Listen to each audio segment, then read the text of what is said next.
napak tilas tentang perayaan tahun baru.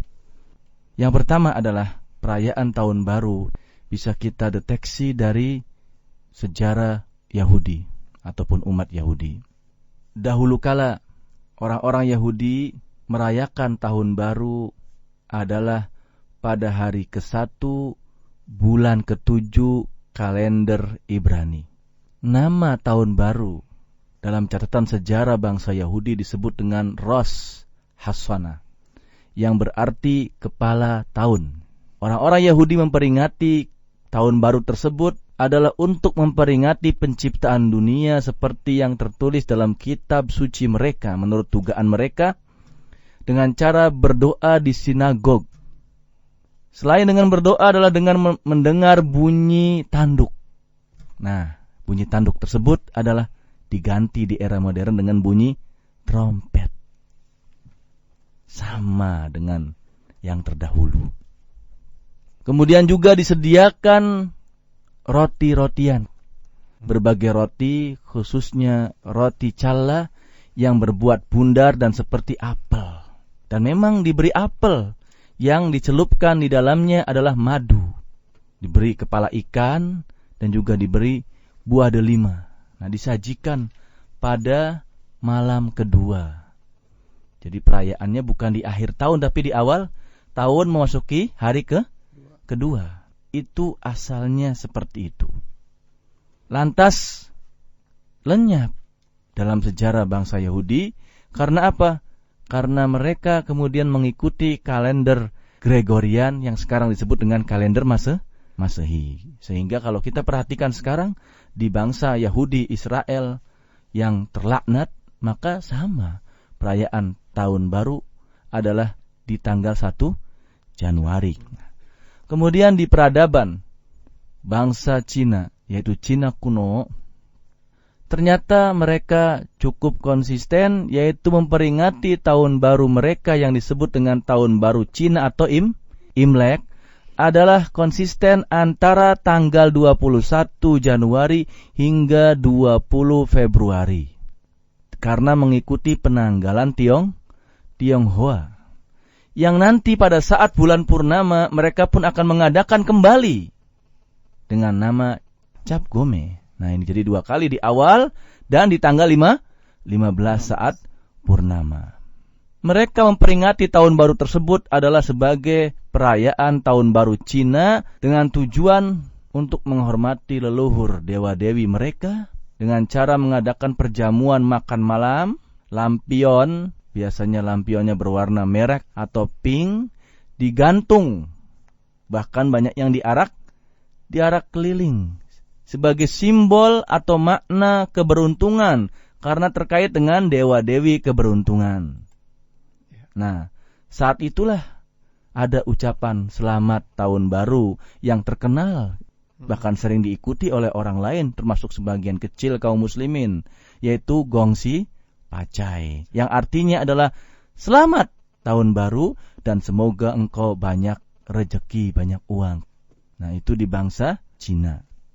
Kemudian perayaan tahun baru di Persia, maka mereka menamakan tahun baru tersebut dengan Noros, yang kemudian diadopsi oleh orang-orang jahiliyah dari Madinah sebelum kedatangan Rasulullah sallallahu alaihi wasallam sebagai hari Nairus. Ini pun sama, disesuaikan dengan kalender Persia. Kalender Persia yang didasarkan dari musim dan pergerakan matahari. Dalam bahasa Persia, Noros itu berarti hari baru. Nah, dirayakannya adalah pada tanggal 21 Maret bila mengikuti kalender Masehi sekarang. Bukan awal Januari, bukan. Gitu kan. Nah, kemudian semenjak kekaisaran dikuasai oleh dinasti Arsasid, yaitu yang memerintah Iran, maka mereka menambahkan hingar-bingar pesta tersebut dengan mempersembahkan hadiah telur sebagai lambang kesuburan ataupun produktivitas. Telur dibagi-bagikan. Pengaruh ini, yaitu pengaruh perayaan Noros ini masih dilakukan khususnya oleh para petinggi penganut ajaran Zoroaster yang tersebar di Iran, Irak, Afghanistan, Kazakhstan, Kirgistan, Uzbekistan, dan sebagian negara-negara tersebut. Walaupun mungkin mereka sekarang minoritas, tapi ini masih dipelihara oleh mereka. Kemudian perayaan tahun baru di bangsa Romawi, yaitu Romawi kuno. Nah, ini yang sekarang jadi sentra perayaan tahun baru. Dahulu mereka memperingati tahun baru tersebut adalah bukan pada tanggal 1 Januari.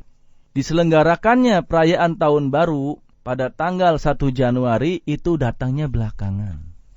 Perlu kita ketahui bahwasanya Januari disebut Januari karena diambil dari nama dewa Romawi yang bernama Janus, yaitu dewa bermuka dua. Satu menghadap ke depan dan satu lagi menghadap ke belakang. Siapakah dewa Janus tersebut? Dewa Janus yang menjadi nama bulan Januari adalah dewa penjaga gerbang Olympus. Dulu yang dipilih oleh mereka awalnya adalah bulan Februari. Februari pun ini nama dewa asalnya.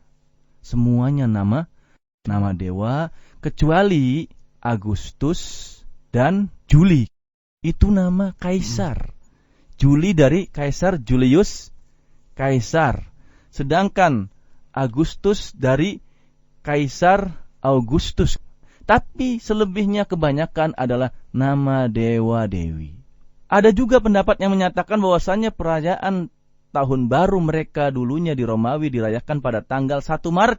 Kemudian setelah disempurnakan kalender mereka dengan kalender Julian, lalu akhirnya menjadi kalender Gregorius, maka disepakati bahwasanya peringatan tahun baru adalah tanggal 1 Januari.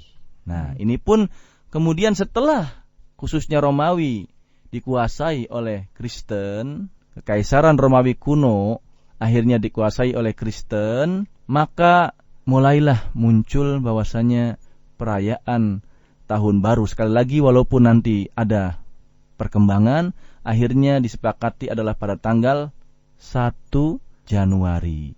Tepatnya ketika disepakati penggunaan kalender Gregorius yang diprakarsai oleh Paus Gregorius XIII pada tahun 1582 Masehi. Nah, dari akar sejarah yang dulunya kebanyakan tanggal 25 Maret menjadi perayaan awal tahun dirubah menjadi 1 Januari hingga sekarang, dan anehnya ini yang diikuti oleh seluruh dunia dari bangsa manapun dan agama apapun. Sangat aneh sekali.